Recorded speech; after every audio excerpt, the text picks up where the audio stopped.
Get your concealed carry permit online in 1 hour with armamerica.org. If you're watching this on YouTube, hey, I'm Luke from Arm America. Go ahead and click the link below the video to go to our website. It'll just be much easier to follow along with everything that way. How can you get your concealed carry permit in Wyoming? Luckily for you, you live in a state that embraces constitutional carry. That means that you don't actually need a concealed carry permit to be allowed to carry a concealed handgun in your state. Unfortunately though, it doesn't let you carry a concealed handgun out of state. If you'd like to expand the number of states that you're allowed to carry in, your best option is probably to get a Virginia non-resident permit. And the reason for that is because a Virginia concealed carry permit is actually one of the strongest concealed carry permits. It has reciprocity with 35 other states, meaning that it can be accepted as a valid concealed carry permit in 35 other states. For the purposes of this video, I'm going to assume that you are over 21, you don't live in Virginia, you're not a criminal, and you want to get a Virginia non-resident concealed carry permit. Our goal at Arm America is to simplify the process. We've gotten it down to 3 easy steps, and it only takes about an hour. The first and most time-consuming step is to get a certificate for completing a firearm safety course. This can be done completely online. The second step is to fill out Form SP248,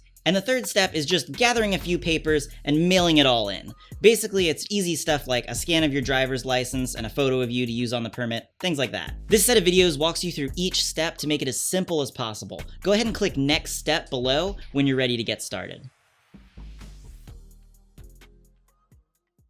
The first step to getting your Virginia non-resident concealed carry permit is to get a certificate for completing a firearm safety course. This can be done completely online. Go ahead and click below the video. You're going to see a button that says Get Certified Now. Click on that, and it's going to open a link to Virginia Concealed in a new tab. Virginia Concealed has a great firearm safety course, so we're just going to scroll to the bottom of the page here, and you'll notice that there is a video right here that says Safety Training Course Virginia Concealed Carry Permits.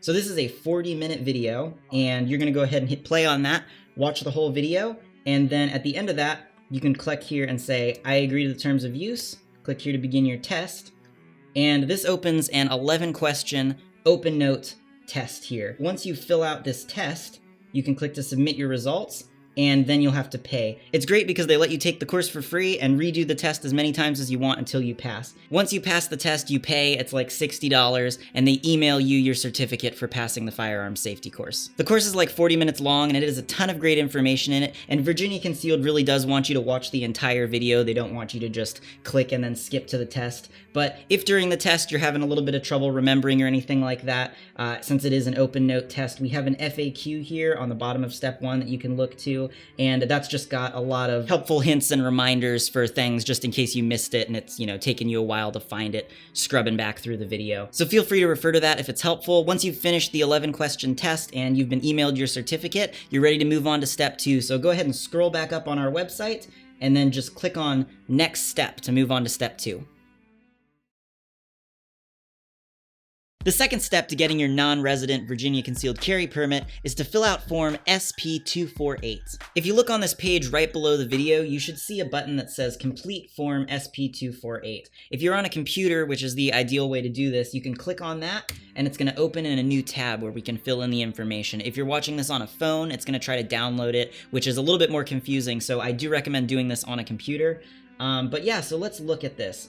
So SP248 is the form that you need to fill out, and this is the legal form that we're turning in. So let me just go through how this works and try to help explain it. Of course, you need to fill it out accurately with your own information, but I'm just going to sort of zoom in here and work on this so that you can have a bit of an idea of how it works. For the purposes of this video, we're going to, of course, assume that you are not a Virginia resident, so I'm going to go ahead and check non-resident here. You can leave file number blank, and then let's come down to step number 1 here. We got full legal name, so you're going to put in your first name. I'm just going to type in first your middle name and then your last name.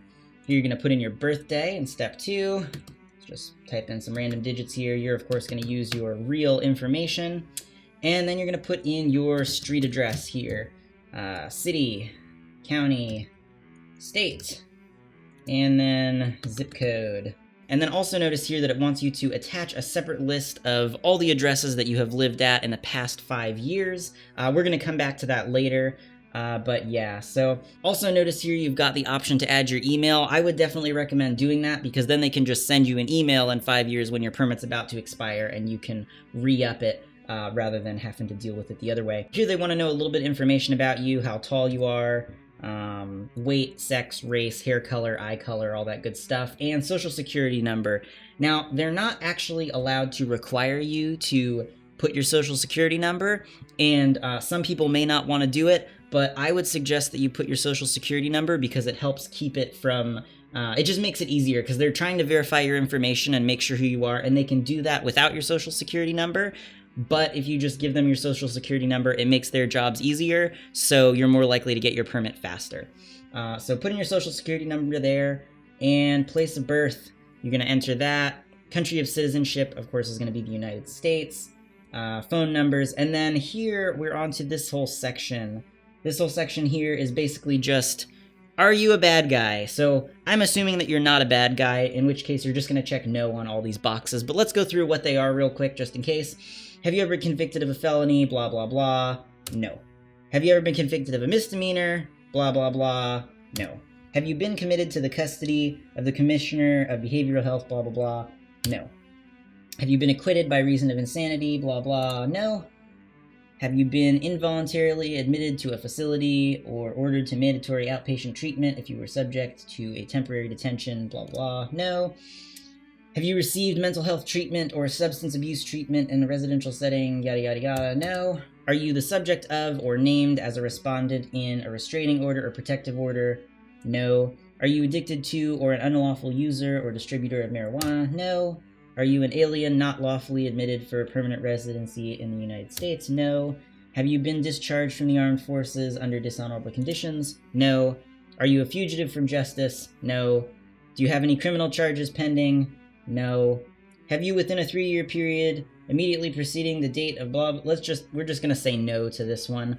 Do you currently have a valid resident concealed handgun permit? I'm going to assume that, of course, you do not, because this is your first time applying for one, so we're going to say no. And then down here you can see it says signature of applicant. You're going to go ahead and print this form out and sign it physically with a pen, not just type it in here. And the date you can enter yourself on the computer, or you can write it in. Either way. Now, all this other stuff, forms, this just relates to mostly the criminal stuff, and since we said no to everything, it doesn't really apply, so still include it with your papers, but just completely blank is fine. Form 1, Form 2, we're going to ignore all this stuff. And then these notices down here are just like additional information with the stuff that we filled out above, so you can read it if you'd like, but if you've already filled it out, you're probably good. And then this criminal background investigation thing, that's not for you. Someone else is going to fill that out. But you do want to include all of these papers. So even if they're just blank, you just, all 4 pages, print them out, and it's really only the first one that you have to write anything on. So great. We've filled out the form here, SP248. And there is one more thing, though. Now remember up here at step 3, it says to attach a separate list of all the addresses that you've lived at.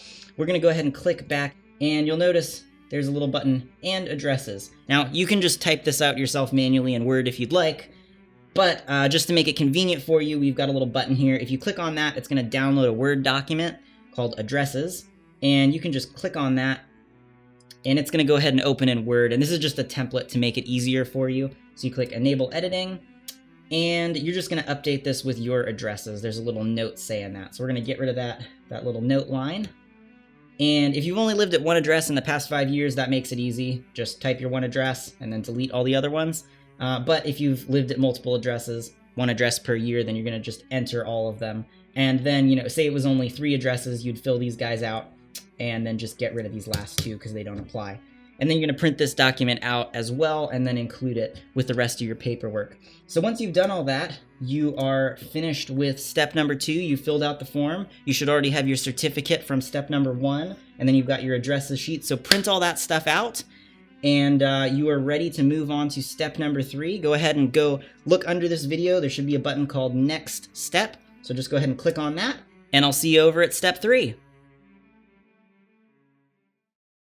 The third step to getting your non-resident Virginia concealed carry permit is to just gather a few papers and then mail it all in. So by now you should have a certificate for completing a firearm safety course, which you got in step 1, and a completed form SP248 that you filled out in step 2, along with the addresses sheet that you're going to include with it. Go ahead and print all those documents out if you haven't already, and sign form SP248. Once you have all that paperwork, the certificate, form SP248, and the list of addresses that you've lived at in the past 5 years, there are just a few more things to gather before mailing it all in. You need to print out a photocopy of a government-issued photo ID, something like a driver's license or a passport. So go ahead and print that out, take that paper, and then put it with all your other papers. You also need to include a 2" by 2" photo of yourself taken within the past 6 months for them to use on the permit. While you could technically take this picture at home, there are a whole lot of requirements that you need to meet, so I'd highly recommend just going to Walmart or Walgreens, pay them like $6 and have them take it for you. Once you have your 2" by 2" passport photo, take it and stick it with your stack of papers to mail in. The next thing you need to do is get fingerprinted. It sounds a little bit intimidating, but it's actually super easy. Just Google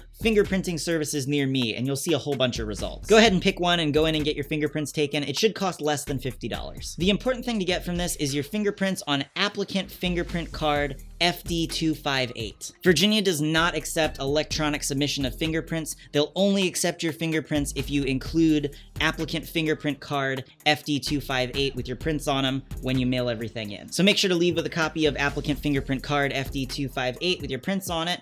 Take that card and then put it with the rest of your papers. The final thing is just to pay the application fee, which is $100. You can pay with a cashier's check or a money order made payable to the Virginia State Police. And you can get money orders at just like the post office or Walmart. You basically just pay the amount that the money order is for and then write out who it's to. So go ahead and take that money order or cashier's check and include it with the rest of the papers to mail in. And that's it. So just as a checklist here, you should be including a certificate for completing a firearm safety course, a filled out copy of Form SP248, along with an attached sheet with all the addresses that you've lived at in the past 5 years, a photocopy of a government-issued photo ID, along with a 2" by 2" passport photo for them to use for you on the permit, your fingerprints on applicant fingerprint card FD258, and a money order or cashier's check for the application fee made out to the Virginia State Police. Now you're just going to take all that, put it in an envelope, and mail it to the correct department of the Virginia State Police. To get the correct address, you can go ahead and click the button below this video labeled Address, and that'll take you to this webpage. You just want to scroll down a tiny little bit, and this is the address right here. That's it. Slap some stamps on it, throw it in the mailbox, and your concealed carry permit should arrive within a month or two. If our website's been helpful in really simplifying the process for you, consider making a donation. We're totally community funded, and we're trying to reach as many people as possible. Also, if you have any friends that are interested in getting their concealed carry permit, or you know someone who's just turned 21, make sure to link them to our site, armamerica.org. Alright guys, well that's it for the video. Thanks for helping make America a safer place.